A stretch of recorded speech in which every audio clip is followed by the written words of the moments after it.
we have that as a backdrop. What it really identified is some of what you've already heard from Bobby today. There's the issue of compensation and benefits. There's a big issue of training both the staff, the frontline staff, as well as the supervisors.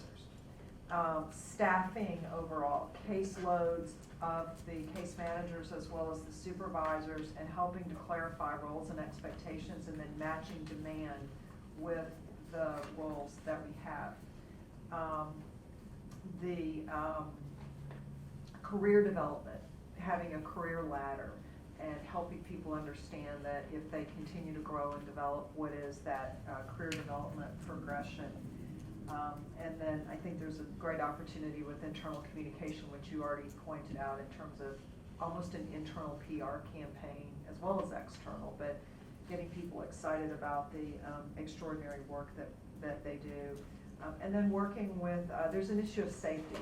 And you can imagine, you talked about a 23-year-old, sending a 23-year-old without a gun and without appropriate law enforcement tools into what could potentially be a very dangerous situation, and that happens routinely. So we need to look at what are the appropriate partnerships with law enforcement, and how do we ensure that we have a safe environment for the people that are working in DFACs to have the confidence that they have the tools that they need to do the jobs that they're doing. And that's the initial set of priorities for our committee.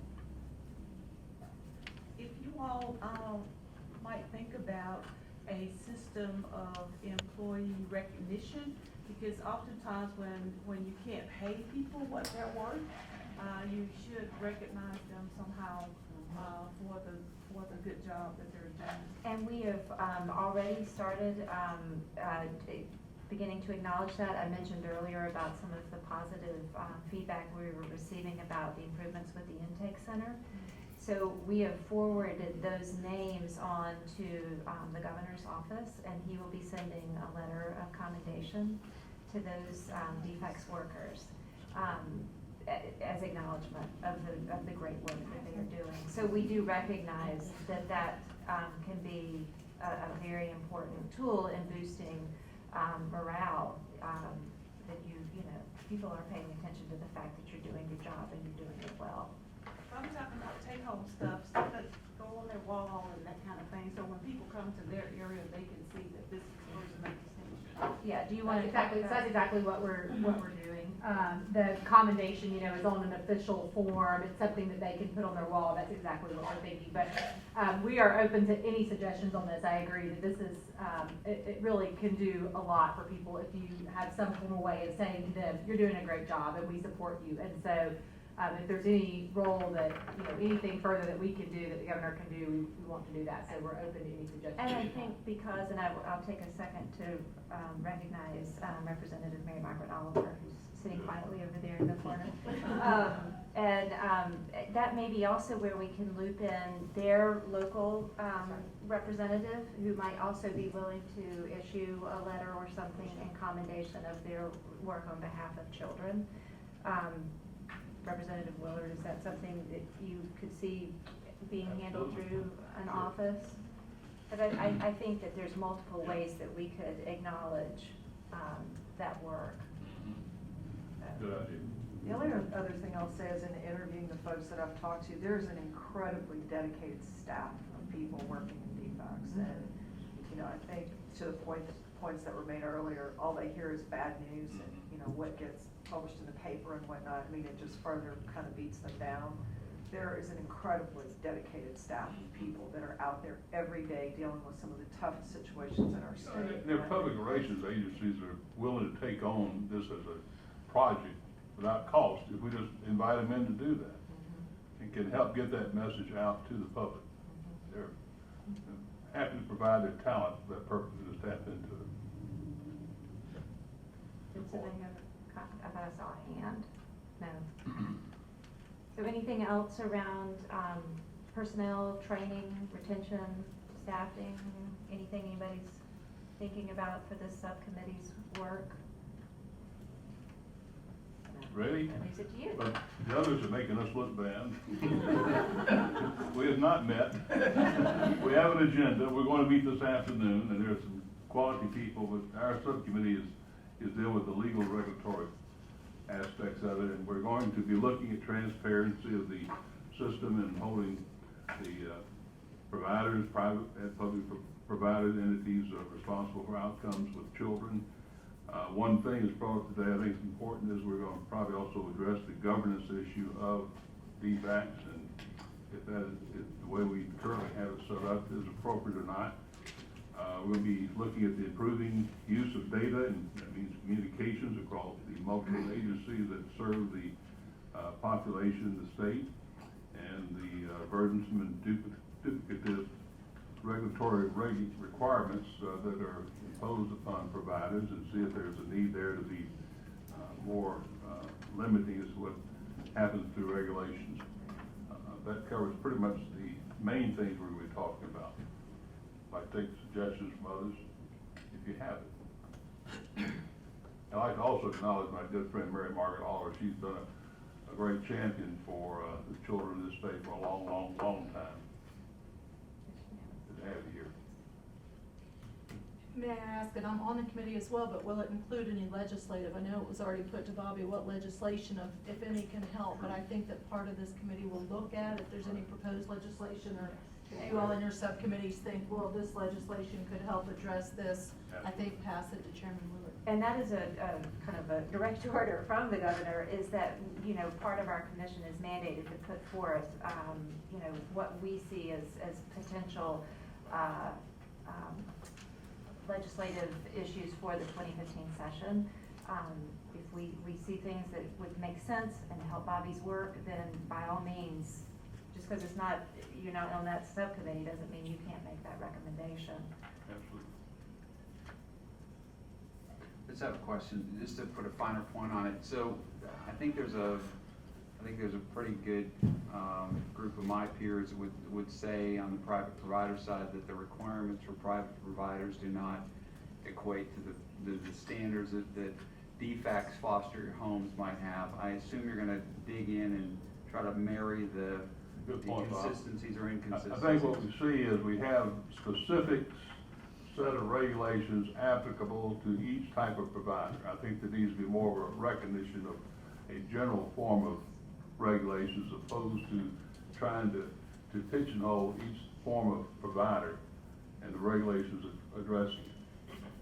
And one of the concerns we've heard coming back is the multiple agencies doing auditing and investigations, and the need to have some coordination there. So that's why I think the general regulations might be a way to address that, as opposed to each segment of these organizations statewide having investigatory powers. The one other thing too, I would just add to that is, so we're all, private providers are doing performance-based contracting. Georgia Score, Yes. We all have public data.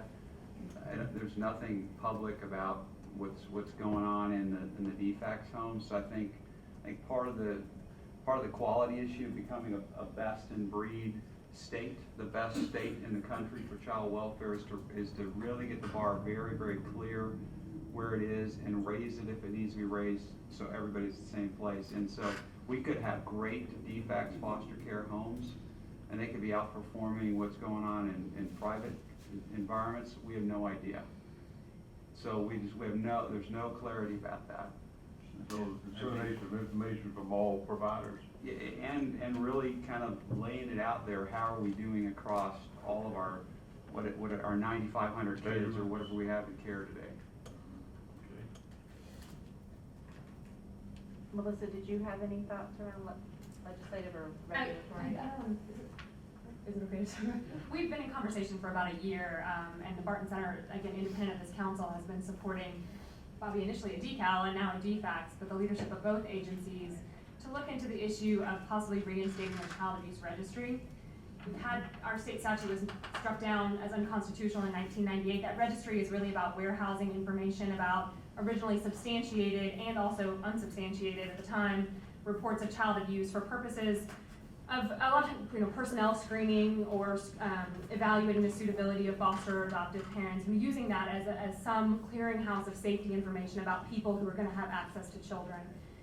And so there was a legal challenge to it that resulted in it being struck down in this state, and ever since then there's been conversation about the potential for resurrecting it. And I think Representative Oliver actually had some legislation years ago, so we've made a couple of runs at it. So it's kind of back on the front burner.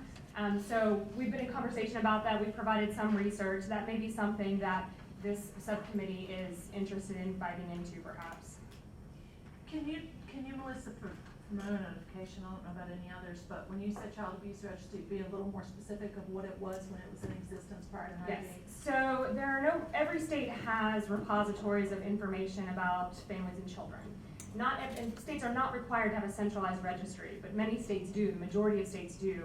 And again, Georgia did prior to 1998, and it was an information system that predates our Shines that you all have now heard about. But at the time, that was kind of the thing. It was long before there were statewide information systems for child welfare. And again, the whole point was when you were the subject of an investigation, regardless of the outcome of that investigation, whether it was substantiated or not, your name was entered into this registry. And there was information about the identity of the child, the identity of the parents, the identity of siblings, the identification of the actual perpetrator, so if it was dad or boyfriend, etc. Also information about the findings of that investigation. And again, so that information was just stored, and then employers like schools or Early Care and Learning before it became its own agency, but those kinds of things could ask for registry checks. Other state child welfare agencies can also ask for those registry checks where they exist in states when they have families cross state lines. So in that way it's useful. But and then when there are subsequent reports about that family, they run checks as part of the same checks that they look into, does this family have criminal history? All that kind of assessment early on about how to triage this case or this report into a case. And again, there was a facial challenge to it as that statute applied. There are procedures that always accompany that registry about how you would go about appealing the fact that your name is on that registry, how would you go about getting your name expunged if it was erroneous. And what happened in the case in 1998 was there was a man who was accused, I think there were 5 or 6 counts of child abuse, and they were also linked to criminal charges that he was facing. He was exonerated on the criminal charges, but his name still remained on the registry because it's a different legal standard. And the Supreme Court of the state decided that that was unconstitutional because of the implications for his liberty interests in doing a number of things. And so that was where we stood. So there are, the challenge in resurrecting it is that the Supreme Court's ruling on this really eviscerated the entire thing. They didn't really leave us much to go by way of repairing the statute because they sort of took it down at every level. And so, what they did point to were the specific deficiencies in our statute that they found constitutionally infirm. And so that's kind of at least a starting point of knowing what would be required to have a registry that might pass constitutional muster. But Melissa, it's my understanding if the registry included only substantiated cases, right? That's part of the problem. That's, so the safest bet, the most conservative approach would be to have it only contain cases where people have been criminally convicted. Well, see, that's the issue because child abuse is a civil. That's right. Unless it's chosen to be prosecuted criminally. And very few cases are. Right. But the reason that that's the safest bet legally is because you have a full and fair hearing that goes along with all that criminal conviction and full rights of appeal, and that was part of the deficiency of our registry. The second level would be to include substantiated cases, because those two have a kind of fuller vetting, if you will, that meet some of these procedural protections that aren't available otherwise. Those are choices we'll have to make, I think, in some ways if this goes forward.